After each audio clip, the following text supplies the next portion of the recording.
Translation and purport by His Divine Grace Srila A.C. Bhaktivedanta Swami Prabhupada. Srila Prabhupada ki jai. Translation. How was he, Srila Shukadev, the son of Vyasa, recognized by the citizens when he entered the city of Hastinapur, now Delhi, after wandering in the provinces of Kuru and Jangala, appearing like a madman, dumb and retarded?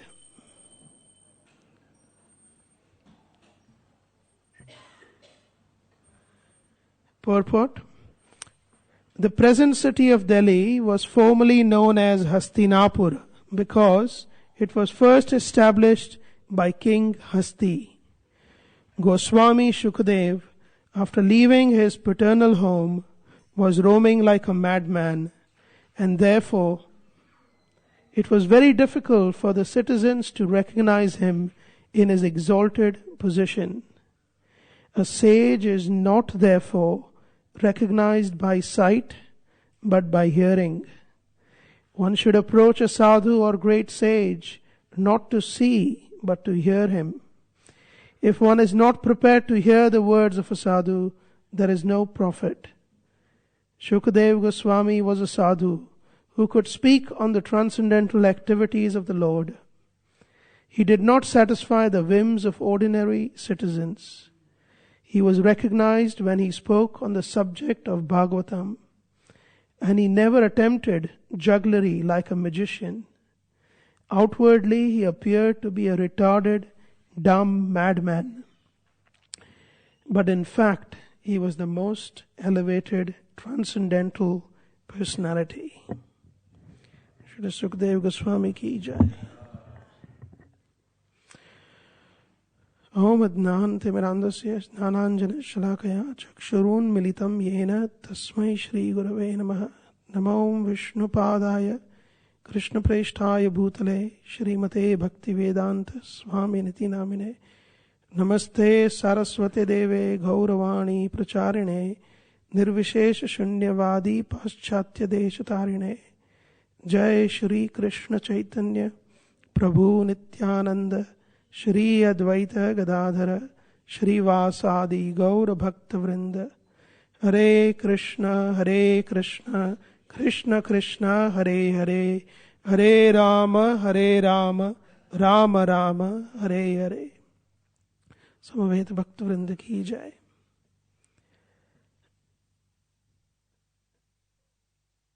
I would like to beg blessings of all the senior Vaishnavas that are here, and all of you and Vaishnavis. This is a very wonderful verse because this verse talks about the identity of a devotee. And I would like to focus on some of the words in this verse which have been emphasized by the previous acharyas and by Srila Prabhupada in different places. So the verse says, Katham alakshitah pauraihi. Pauraihi means the city. Pura means city. And pauraihi means the residents of the city. Katham alakshitah. How was it possible for the residents of the city to recognize this Shukadev Goswami? Now we're dealing with the first canto, 4th chapter. In this chapter we see that the Shaunakadi Rishi, Shaunaka and other 88,000 sages who were his disciples, they come together and ask questions to Suta Goswami. And Suta Goswami has already finished describing the various incarnations of the Lord in brief. However, to make sure that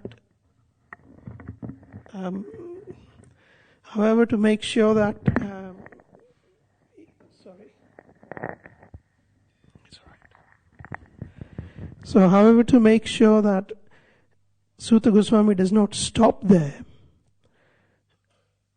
the Shaunaka and other rishis, they continue asking questions. And the question asked here is, how did Parikshit Maharaj meet Shukadeva Goswami? And how was Shukadeva Goswami recognized?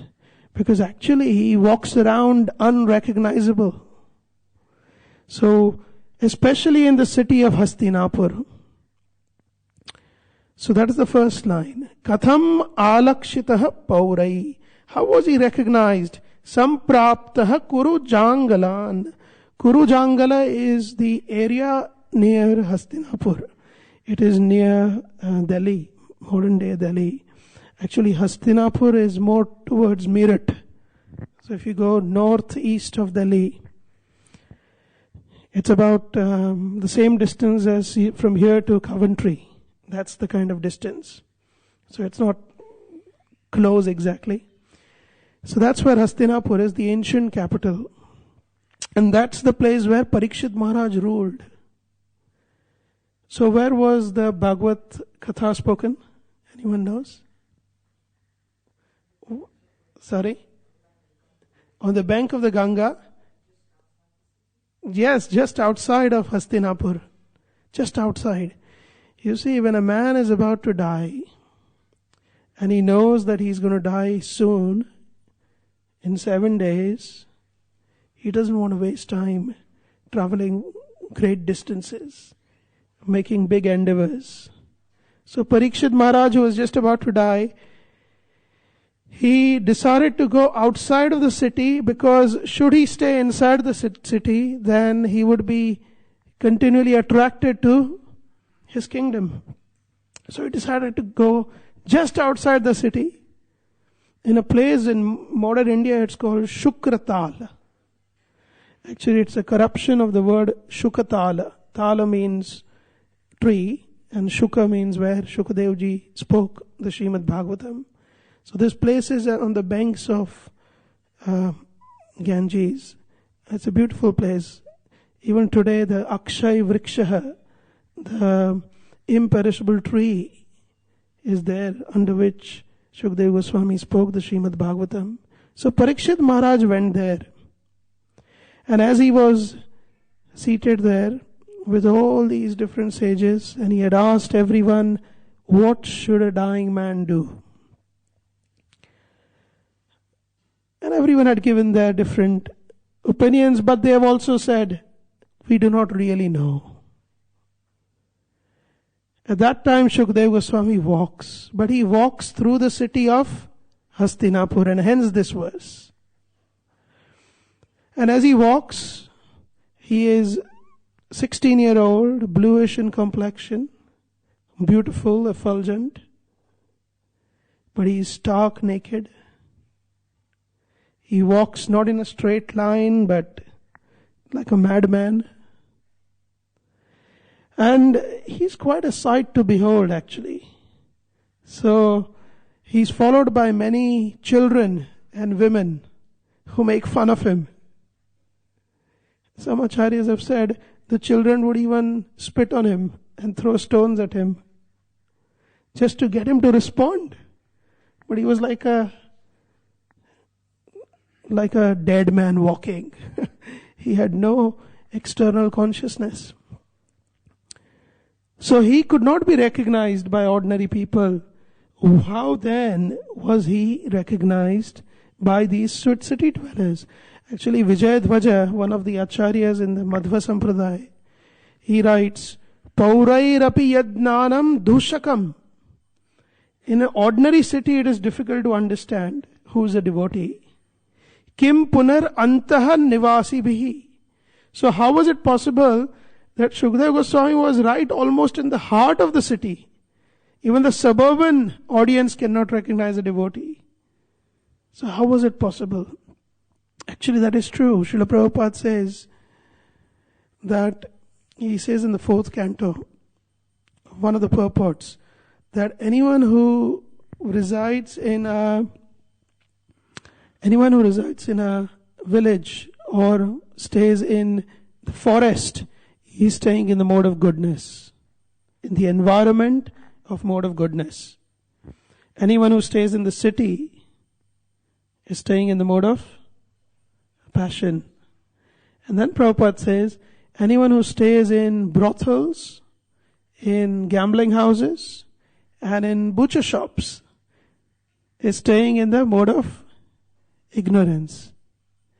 But then he ends by saying, but anyone who stays in the temple is living in Vaikuntha Loka. So here we see, when we are in the mode of passion, when we are in the city, we cannot recognize devotees. Why? Because anyone in the city, or for that matter every one of us, is conditioned to see things around us based on the predominant modes of nature that are acting on us. There's a beautiful verse in the Subhashita Ratnakar. I will skip the verse and I'll tell you the meaning. It says that there was a beautiful lady who goes out of her house. They live in a, like a jungle-like area outside of the village. She goes outside her house to get some water from a well. The well is quite a distance away. As she's coming back, she plucks some fruits. And on her way back home, there is a place where a sage is meditating under a tree. And she desires to give these fruits to the sage. And so she walks back home and she gives the fruits to the sage. Just as she's done that and moved on, there is a very rich merchant who passes by. And he looks at her and he thinks about her. And she continues walking, and there is a tiger who is in the bush hiding. And he is also looking at her. And at a distance, the child of that lady, 2-year-old child, he's at the door of the house and he's waiting for her. So you have 4 individuals looking at this lady. Who were the 4? The sage, the merchant, the child, and the tiger. And then the verse says that the tiger, when he looks at this beautiful lady, he thinks, here comes the meal. When the rich merchant looks at this lady, he feels lusty and he wants to enjoy her. The mode of passion. When the child looks at the lady, he's thinking, oh, my mummy is coming, the mode of goodness. But when the sage looks at the lady, he thinks, here is a spirit soul who wants to serve me. So the verse reads that similarly, the same object, the beautiful lady, is looked at by different individuals depending on their own angle of vision. So one who is in the city cannot recognize the devotees. Actually, it's very difficult to recognize who a devotee is. We even see in the life of Srila Prabhupada. We're talking here about Hastinapur, Delhi, as Prabhupada says in the translation. Srila Prabhupada also was unrecognized in Delhi. In 1956, when he went to Delhi, under the instruction of Bhakti Sarang Goswami Maharaj, who was his godbrother, he asked him first to help him publish the Sajjana Toshani in Hindi, which was published as the Harmonist in English. Srila Prabhupada went to serve his godbrothers. He was not a sannyasi then. He was just Abhay Charan Bhaktivedanta Prabhu, they used to call him. And Prabhupada went there to serve his godbrothers, and he thought, this is what I have to do. I have to serve my godbrothers. But he saw that in Delhi, all the brahmacharis, they're fighting. And his godbrothers were fighting for the possessions of his spiritual master. There was no peace. but he was still persistently writing in Sajjana Toshini. And one day he was told, suddenly, that actually, Abhay Babu, you don't have to be here anymore. Because there's so much fight, it's not conducive for you. So you should leave. And Srila Prabhupada was left to himself. He had only 2 pairs of dhoti and 2 pairs of kurta and a shawl. And in the freezing winters of New Delhi, he was going from one place to another. First he stayed in a Vishnu temple, and then he was kicked out of there. He went and stayed in a college, Kapoor College of Commerce. He stayed there in a small room, which was actually a lab converted into a room. He would go there in the evening and stay there. And he was kicked out of there, and he met Narayan Das, the secretary of Birla Mandir, and he asked if he could stay in the Birla Mandir. And they said yes initially, and then they said no. What do you think we would do if we were being kicked out? Actually, it says, Satswarup Maharaj says at one place, and I've heard from Giriraj Maharaj, the Prabhupada was, even within a week, he was in 2 or 3 different places. He was constantly moving. If I was in that situation, the first thing that would come to my mind is, let me find a place to settle. A proper place I can be in. What was Prabhupada's goal? He was going around looking for donors so that he could publish his Chaitanya Charitamrita in Hindi, and he could restart publishing the Back to Godhead magazine in English. So he was not looking for a permanent place. Just like Shukadeva Goswami. He was not interested to stay in one place. And Prabhupada was dressed in this, 2 pairs, that's all he had. Just like Shukadeva Goswami, he was only interested in spreading the message of Bhagavatam. Srila Prabhupada was only interested in publishing Back to Godhead, nothing else. The message of Bhagavatam, the message of Godhead. He was not interested in staying anywhere, just like Shukadeva Goswami. And just like Shukadeva Goswami found Parikshit Maharaj, and Parikshit Maharaj found Shukadeva Goswami, it is said actually that a guru finds a disciple and the disciple finds a guru. It's mutual. So when Parikshit Maharaj, he found Shukadeva Goswami, and Shukadeva Goswami found Parikshit Maharaj, they had a dialogue, and that dialogue between them was heard by thousands of others, and that is how Srimad Bhagavatam spread. Similarly, when Prabhupada met Sumati Morarji was very inquisitive, pious lady from Pushti Marga Sampradaya, and she genuinely had an attraction for Krishna, so she would ask questions about Krishna, and Prabhupada would go and answer in the evenings. And that's how then she was elemental in having Prabhupada go to the West. So it is not possible for ordinary city dwellers to identify who a devotee is. In fact, on 21st November 1956, Srila Prabhupada approached the best man, the highest person in New Delhi. Who's the highest person in New Delhi? Who's the highest person in London? The Prime Minister, politically. Also the Queen. So the highest person in New Delhi is the President of India. And the first President of India was Rajendra Prasad. Srila Prabhupada wrote to him. And this is 9 years before Prabhupada even went to the West. So there was America was not even in sight. He didn't even know. Well, Prabhupada in one sense is transcendental, he knows. But apparently, he didn't know what was coming.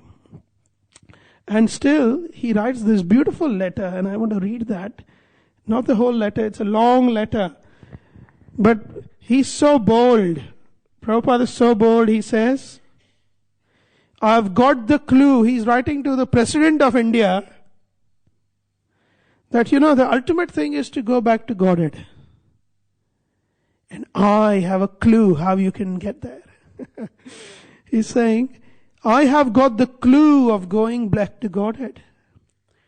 Just after leaving my present material body, and in order to take along with me all my contemporary men and women of the world, I have started my paper Back to Godhead as one of the means to the way.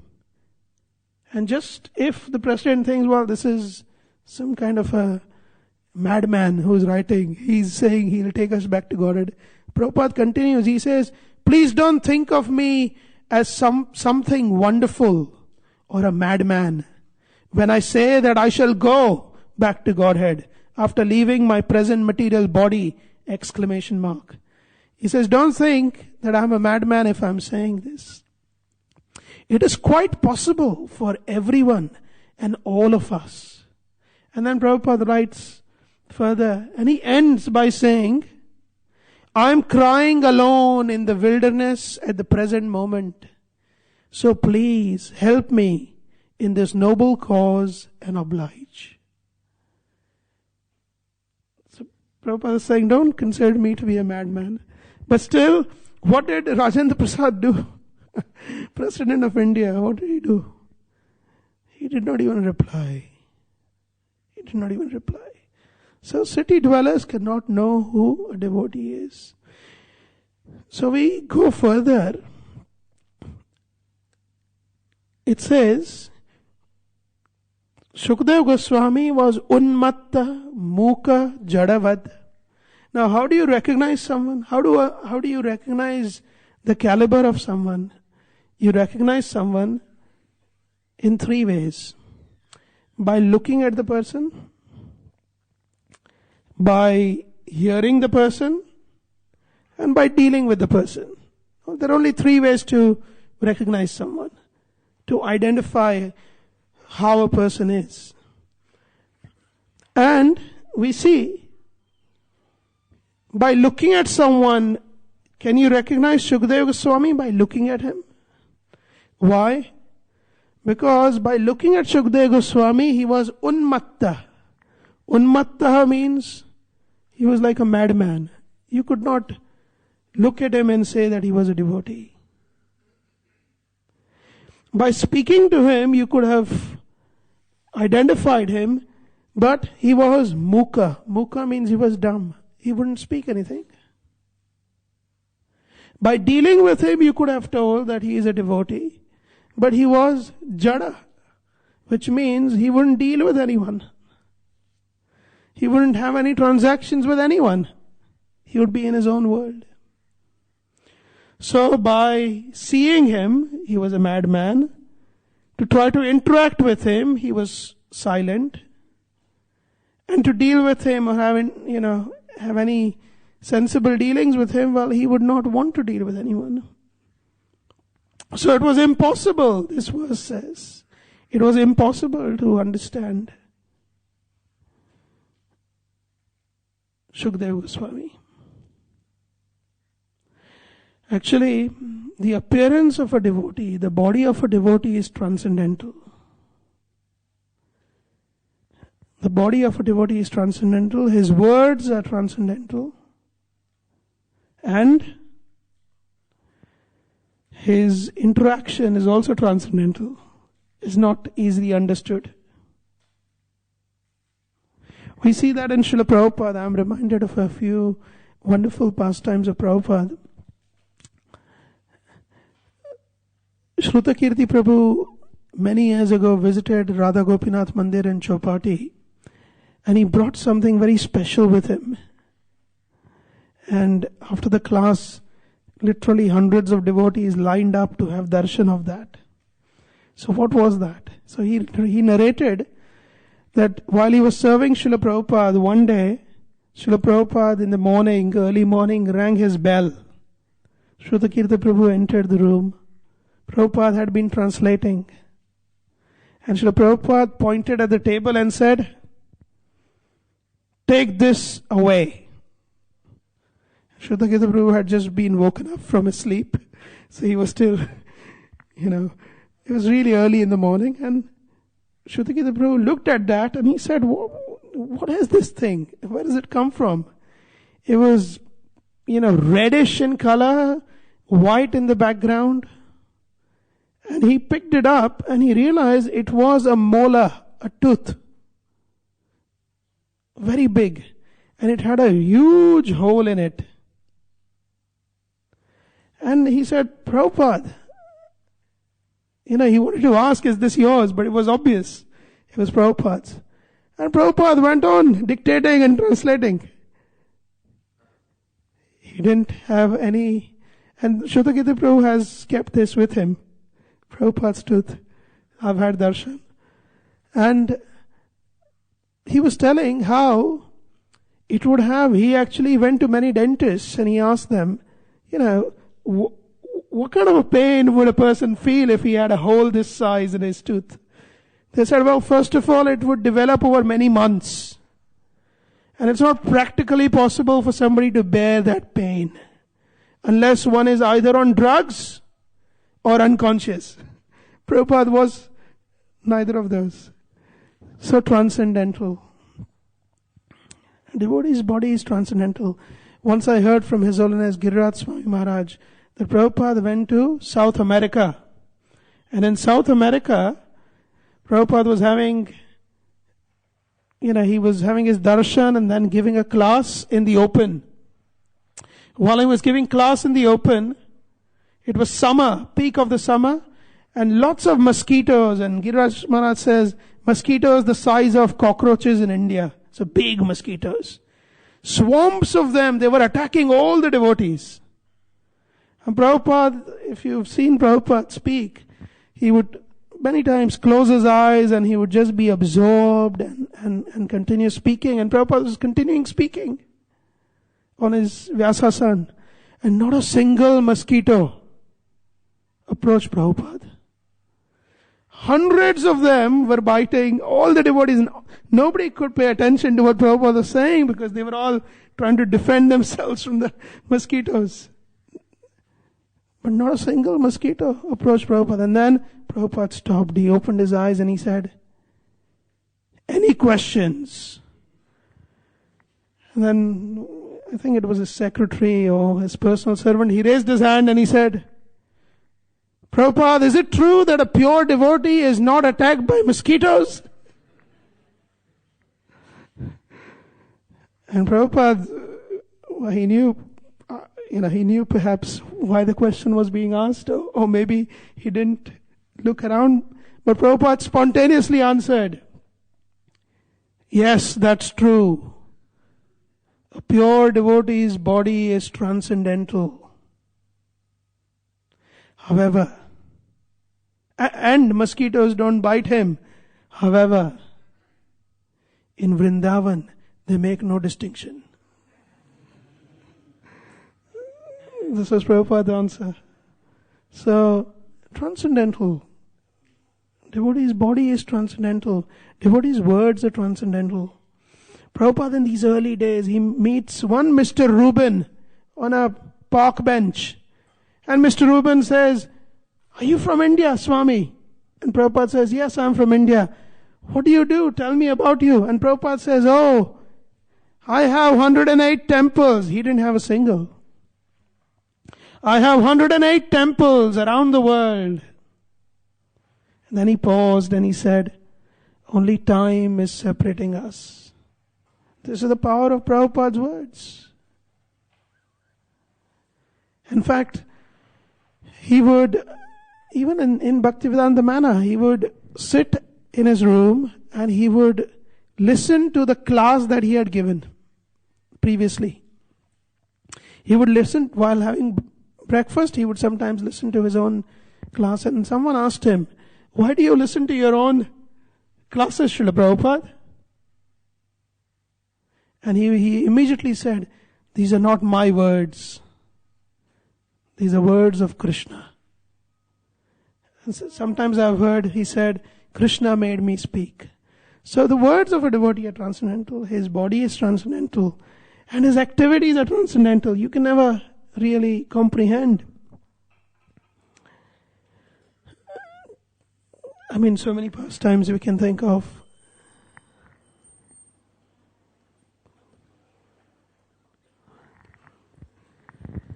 So many wonderful pastimes can be thought of.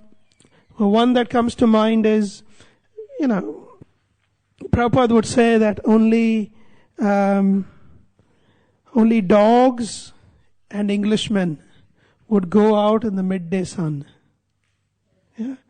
In India, when it is really hot, 45 degrees, the English would go out to bask in the sun, and they would only be met with dogs on the street. The Indian population would stay inside the house.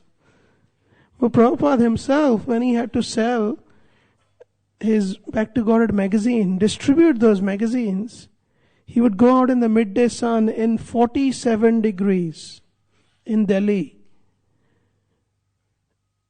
And even the tea stalls would be closed. And Prabhupada would sit there waiting for someone to pass by whom he could give.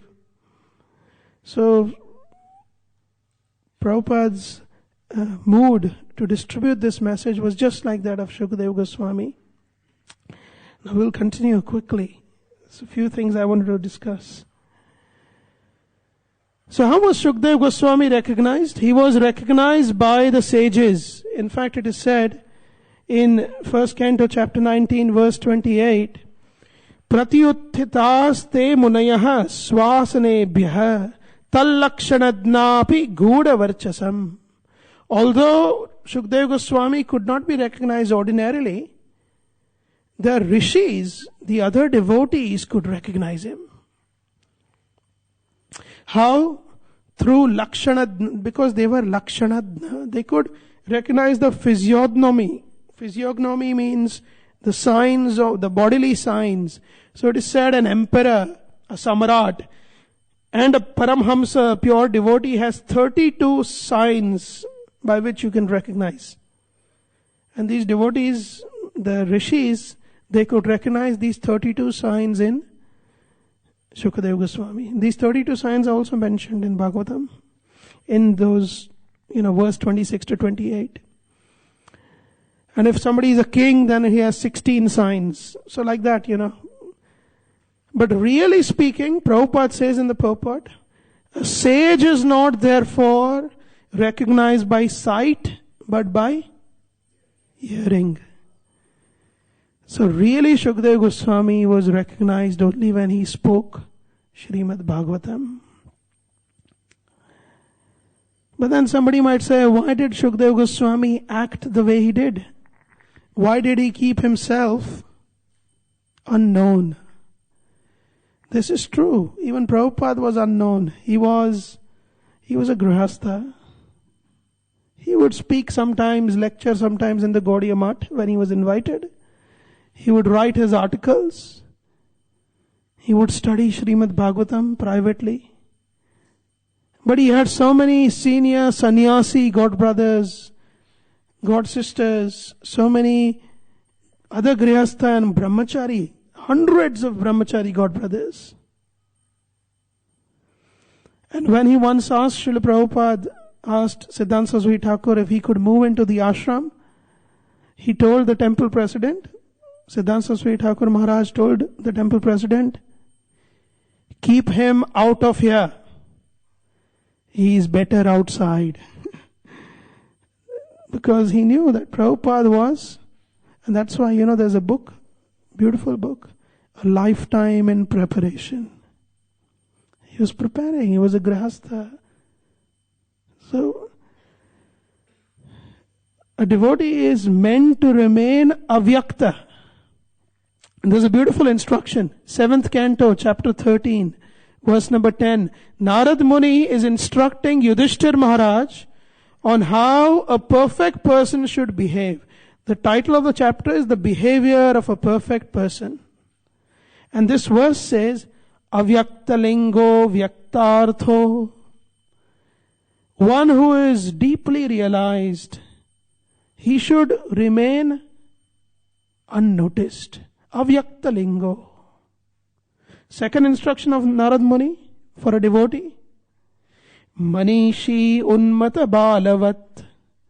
Even though he is a great thinker, he is extremely learned, he may appear like a child who is foolish. Kavir Mukavad Atmanam. Although he is a great poet, Kavi, or extremely good orator, he behaves as if he doesn't know how to speak.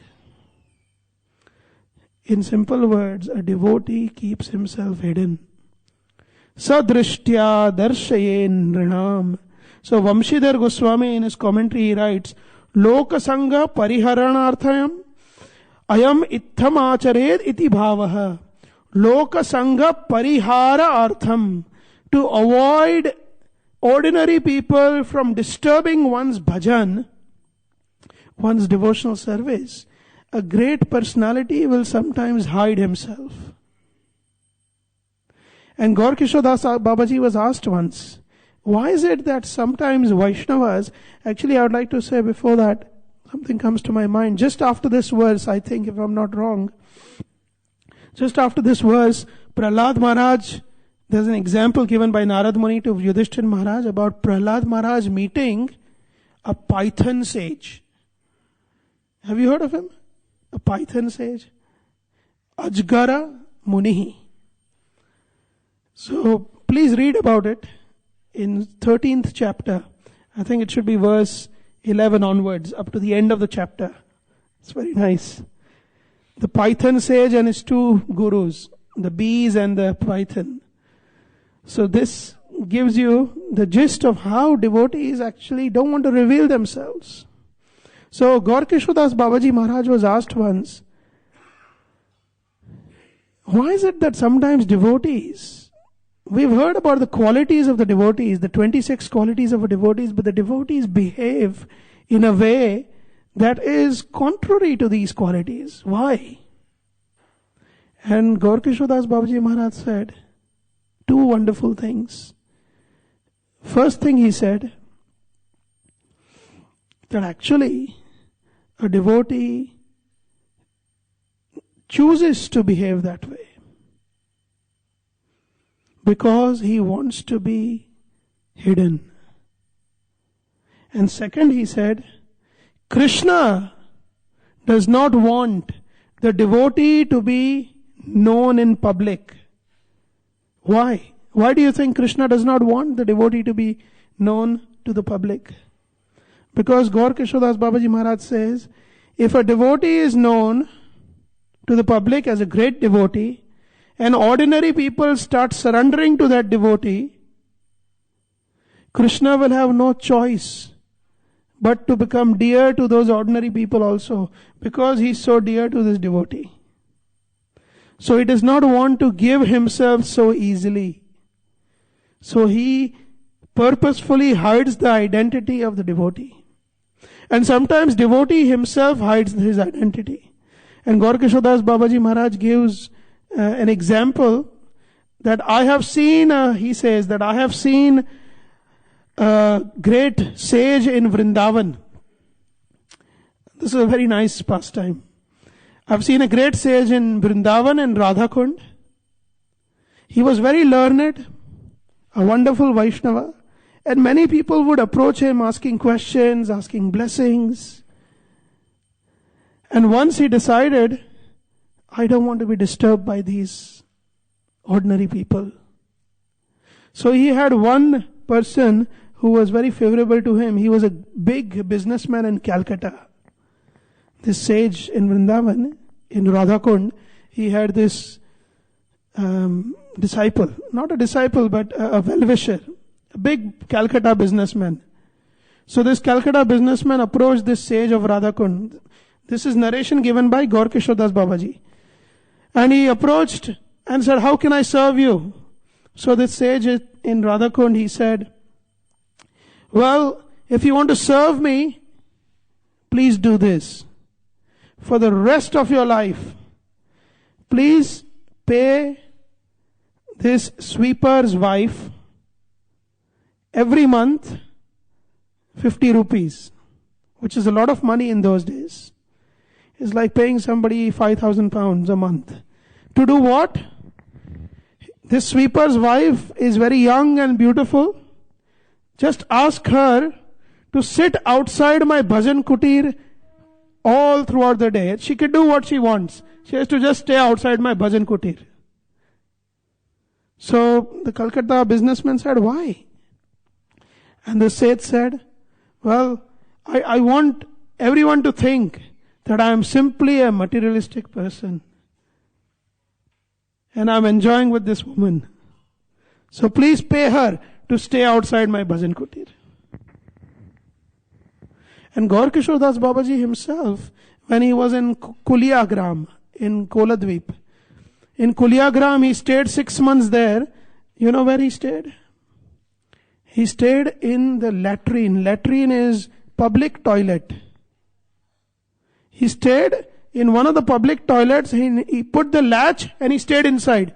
He didn't come out for 6 months. And the government officials were called. And they knocked the door and they said, please come out. We'll build you a nice bhajan kutir. And he said, the presence of non-devotees who approach me and disturb me is more unbearable than the smell of stool and urine. So I'm better here, he said. This was him, Gaur Kishore Das Babaji. So sometimes devotees, but when devotees want to reveal themselves, they reveal themselves. So who reveals devotees? How can a devotee be revealed? A Vaishnava can only be revealed by 3 ways, that's it. Number 1, a Vaishnava reveals himself. We see in the example of 5th canto, Jad Bharata and King Rahugana. King Rahugana is saying, you are very old and very thin. Actually, Jad Bharat was very fat. He had a big round belly, very fat. And he was very strong and very young. But Rahugana was taunting him. But when Jad Bharat wanted to reveal his real identity, he did on his own accord. So 1, a Vaishnava can reveal himself or herself. We cannot understand a Vaishnava. 2nd, another Vaishnava can reveal a Vaishnava. Any example? We see in the case of Premanidhi. Premanidhi is our Mukunda and Gadadhar Pandit, Pundarik Vidyanidhi. Pundarik Vidyanidhi appeared to be like a very, man who was very materialist. He was chewing pan and he's having different spittoons in which he's spitting. And Mukunda is taking Gadadhar Pandit, who is renounced from childhood, and saying, I'm going to take you to a great Vaishnava. And I'll take you to him on one condition. After seeing him, if you find any pleasure, then you have to agree to make me your servant. See, this is how he was saying. So Mukunda, he took Gadadhar Pandit. And our Premanidhi was the name given by Mahaprabhu to Pundarika Vidyanidhi. So, this Pundarik Vidyanidhi is chewing pan. He has young women fanning him with peacock feather. He's sitting in a canopy made of silk, a soft red colored bed. All this description is given in Chaitanya Bhagavat. And when Gadadhar Pandit sees him, he's bewildered. This man is a pure devotee. What is Mukunda saying? And he asked Mukunda, how is he a pure devotee? I fail to understand. And Mukunda sings the beautiful verse, Aho Bakiyam Stanakala Kutam. When he sings the verse, how Krishna even delivered Putana, who came to kill him. Hearing that, Pundarik Vidyanidhi jumps up, goes into trance, starts crying, and he breaks away all the pots and pans, and his canopy falls off and his dress is torn. And he becomes unconscious for 6 hours. And Gadadhar Pandit understands his real identity. So Vaishnava, Pundrik Vidyanidhi, was revealed by another Vaishnava, Mukunda. So we cannot recognize Vaishnavas. We factually don't know who the person is sitting in front of us, sitting to our left, sitting to our right, sitting behind us. We factually don't know who they are. And what their relation is with Krishna. Even Srila Prabhupada. Many times his disciples would say, Srila Prabhupada, you are fearless. Just see, we have attained such a big success because you are so bold and fearless. And Srila Prabhupada would say, no, I am not fearless. And then if they insist that he was fearless, Prabhupada would say, yes, I am a Calcutta boy. He would not say, I am a pure devotee. He said, no, I am fearless because I am Calcutta boy. Just like if you ask somebody that he's very fearless and he says, oh, that's fine, I'm a Glasgow boy. There's too much crime in Glasgow. I'm a Glasgow boy, so I'm fearless. So Prabhupada would say, oh, I'm fearless because I'm a Calcutta boy. I grew up in Calcutta. But then Prabhupada would sometimes reveal his real identity. Once on Venice Beach, Prabhupada was asked, Srila Prabhupada, Chaitanya Mahaprabhu is Krishna himself. And he came in Kali Yuga to distribute the holy name and give pure devotional service. Because he is Krishna himself, he could have made the whole world Krishna conscious himself. Why did he not do that? The devotee asked. Srila Prabhupada, looking at the rising sun in the ocean, he stood there very grave, put his walking stick in the sand, look at the sun, his head high. We've seen that photo of Prabhupada, how he would stand. And Prabhupada said, because he wanted me to do it. Did you hear the question? What was asked? Why did Mahaprabhu not make the whole world Krishna conscious? Prabhupada said, because he wanted me to do it. Srila Prabhupada ki jai. So, this is how a devotee reveals himself. There is no other way to reveal who a devotee is.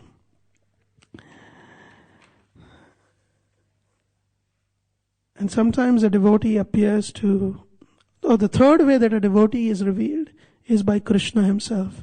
Chaitanya Bhagavat, chapter 22, I think it says, only Nityananda Prabhu can reveal who a Vaishnava is. And that's why we have to be very careful not to judge who we are with. We can never know. As Prabhupada would quote this very often, Vaishnavera kriya mudra vidnena bhujai. One is not able to understand who a Vaishnava is, what the real quality of a Vaishnava is. And who was the most avadhut Vaishnava? Yes, Nityananda Prabhu. He would sometimes go and he would propose a beautiful young girl belonging to the Muslim community. He would hold her hand and say, would you marry me? We will chant Harinam together. Sometimes he would look at the Ganga and think it was Yamuna and would jump in the Ganges. And there were ferocious big crocodiles. And he would embrace the crocodiles and say, chant Hari's name, chant Hari's name. Embracing the crocodile. So this is Nityananda Avadhut. And sometimes he would enter into a pub, into where they would sell wine, in a wine distillery. And he would go inside and say, I want to sell you the topmost wine. the topmost intoxicant of the chanting of the holy name. So, that is how he was. But externally, if somebody would think him holding the hand of a girl, or think of him entering into a pub, they might offend him. So there is only one verse that Chaitanya Mahaprabhu personally has written or created in glorification of Nityananda Prabhu. There is only one verse. I could not find, but maybe you could correct me, but I could not find in any of the literature Mahaprabhu himself composing this verse. And he composes this verse to establish that a Vaishnava cannot be understood. But a Vaishnava may reveal himself or herself. Or another Vaishnava may reveal them. Or Nityananda Prabhu may reveal them.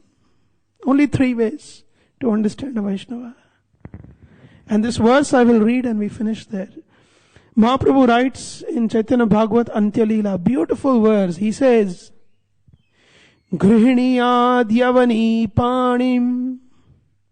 If this man is holding tightly the hand of a beautiful Muslim girl, Yavani girl, or a Mlecha girl, even if he is holding her hand very tightly, Vishedva Shaundikalayam, or if he is entering the wine distillery, this man, who is this man? Tathapi Brahmano Vandyam, even then he is most worshipable. Even when he is holding the hand of a beautiful Yavani girl, or he is entering the wine distillery, he is still the most worshipable. By whom? By all of us. Not just by all of us. He says, Tathapi Brahmano Vandyam. He is worshipable even by Brahma. What to speak of ordinary people? Who is that? Nityananda Padambujam. The lotus feet of Nityananda Mahaprabhu, Nityananda Prabhu, are worshipable even by Brahma, even when he acts in ways that are not understood. So one must be very careful how one approaches a Vaishnava. External form of a Vaishnava cannot reveal him. Vaishnavas can be all different types. All different types. Do you know any Vaishnava from Bhagavatam who was very young Vaishnava? The four Kumaras? Always 5 years old. But constantly 5 years old. Huh? So Vaishnavas can be young. Old Vaishnava? Example? Huh? Bhishma is old? Yes. But the oldest Vaishnava? Okay, I want the best of examples from Bhagavatam. Let's do a little 2-minute quiz. Oldest Vaishnava, 12th canto Bhagavatam says Markandeya Rishi. He lives for 7 kalpas. 1 kalpa is 4.32 billion years. 7 kalpa will be over 30 billion years. I mean, that's old, isn't it? 30 billion years, it said in the Bhagavatam. So Vaishnava can be young, old. What about thin and fat? And everything in between. Thin Vaishnava? Give me the best of example from Bhagavatam. Even I have to now wonder because it's spontaneous. Sudama, yes. Chapter 90. Correct. 10th canto. Very good. It says, Sudama's description is that even his veins of his body, every single vein in his body was visible. This description is there in Bhagavatam. Thin. Fat Vaishnava? Sorry? The python, sage, what else? Who else? The fattest. He had such a big belly that when he would walk, he would almost hold his belly. Jada Bharata, he had a big belly. Yeah. thin Vaishnava, fat Vaishnava. What about voracious eater? They eat a lot of prasadam. It's prasadam time. Bhima. Yeah. The best of the eaters. How much Bhima would eat, Prabhu? Do you know? How much does one elephant eat?